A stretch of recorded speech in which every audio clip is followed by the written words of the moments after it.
Assalamu alaikum students, class 9th biology, and we are doing our fourth chapter, and it is the first chapter of the second term. ठीक है, हमारा पहला lecture जा चुका है जिसमें आपने पढ़ा है about the microscope and the types of microscope, और आज हमारा सेकेंड लेक्चर है. It is about the discovery and the development of the cell theory. You know that what is cell? Cell is the basic structural unit and function. हर चीज़ cell की बनी होती है. जैसे every matter is made up of elements, every element is made up of atoms. इसी तरह से लिविंग बॉडी, हर लिविंग बॉडी का जो बेसिक यूनिट होता है वो सेल होता है. अच्छा, सेल कैसे डिस्कवर हुआ? डेफिनेटली माइक्रोस्कोप की डिस्कवरी से पहले तो ये मुमकिन नहीं था, क्योंकि सेल जो इतना छोटा होता है कि which is not seen without the microscope. Microscope के बगैर ये नज़र नहीं आता. तो जैसे ही माइक्रोस्कोप की डेवलपमेंट हुई, इन्वेंट हुआ माइक्रोस्कोप, उसके फ़ौरन बाद ग्रेजुअली सेल डिस्कवर होता चला गया. तो यहाँ पे चार्ट है जिसके ज़रिए बताया जा रहा है कि सेल कैसे डिस्कवर्ड हुआ, ग्रेजुअली इसके अंदर किस तरह से इसकी डिस्कवरी होती है, और आखिर में जो फाइनल चीज़ दी गई, it is known as cell theory. तो प्रीवियस आप इससे पहले की बुक में सेल थ्योरी डायरेक्ट दी गई थी, इसकी डेवलपमेंट नहीं बताई गई थी. इस बुक में आपको इसकी तमाम डेवलपमेंट बताई जा रही है ईयर वाइज. इन 1665 रॉबर्ट हुक, इसने सबसे पहले सेल को डिस्कवर किया और कहा कि सेल जो है वो, इसने सबसे पहले कॉर्क, जो लकड़ी की कॉर्क होता है, इसमें इसने डिस्कवर किया सेल को.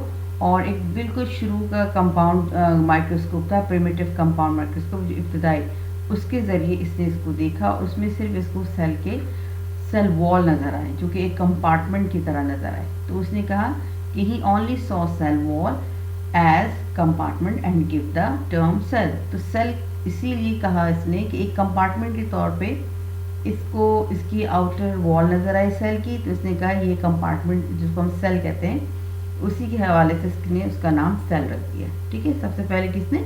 रॉबर्ट हुक ने रख किया. उसके बाद 1670 में first living cell was seen in pond water by Anton von Leeuwenhoek. Leeuwenhoek ने सबसे पहले लिविंग सेल को, क्योंकि कॉर्क का जो सेल था वो डेड सेल था, लिविंग सेल को सबसे पहले लिवेनहॉक ने 1670 में डिस्कवर किया. उसके बाद 1683 में लिवेनहॉक ही ने और ज़्यादा डिस्कवरी की.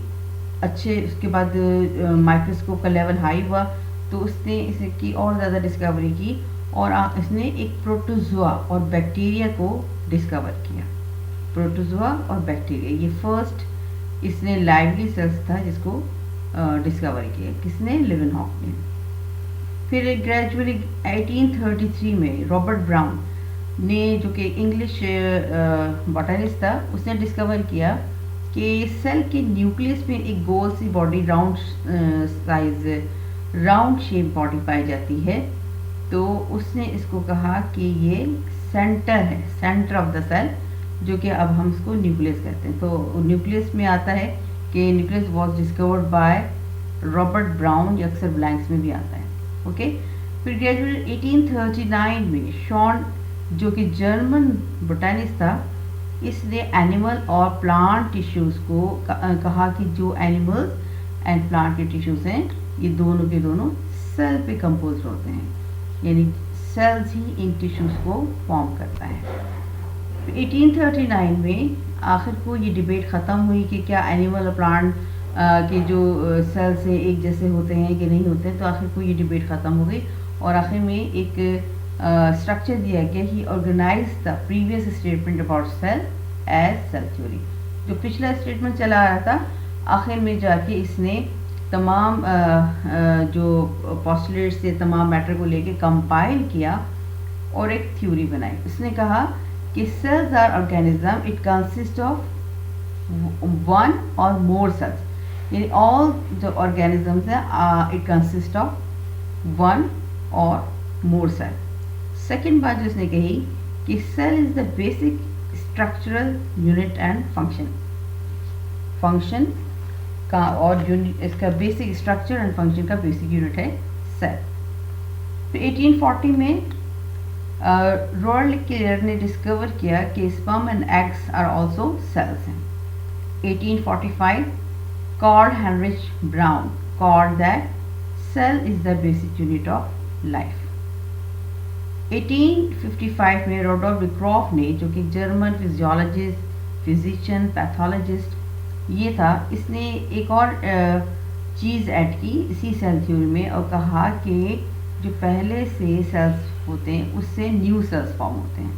तो he added that the third part and said that all cells develop from pre-existing cells। Then in 1862 Louis Pasteur, एक फ्रेंच बायोलॉजिस्ट, माइक्रोबायोलॉजिस्ट और एक केमिस्ट था, उसने एक्सपेरिमेंट्स के थ्रू साबित किया कि ये जो कहा जाता है कि all living things composed of cells, ये ट्रू है। इसने इस पर एक्सपेरिमेंट किया और इन सारी बातों को प्रूव किया। तो उसके बाद ये तमाम जो डेवलपमेंट हुई सेल थ्योरी में, आखिर को एक पॉस्टुलेट्स बना दिया उसने। तो it is known as cell theory. Cell theory के 4 पॉस्टुलेट्स हैं। There are 4 points of the cell theory. इससे पहले जो है वो 3 के मुताबिक बोला जाता था, लेकिन अब 4 हैं।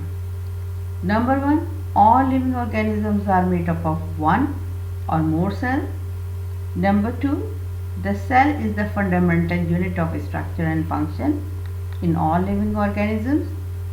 Number 3, the new cells is derived from pre-existing, यानी पहले ही से जो cells पाए जाते हैं, driving into 2 by cell division।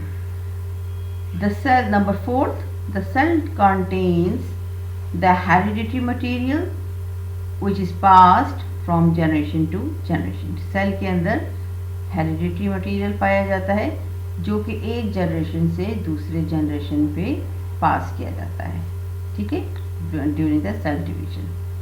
तो 4 पॉस्टुलेट्स हैं जिसको हम सेल थ्योरी का नाम देते हैं। तो अब आप ये इसको अपने रजिस्टर पे उतारिए और उतारने के बाद इसको याद कीजिए, लर्निंग कीजिए, इसको समझिए।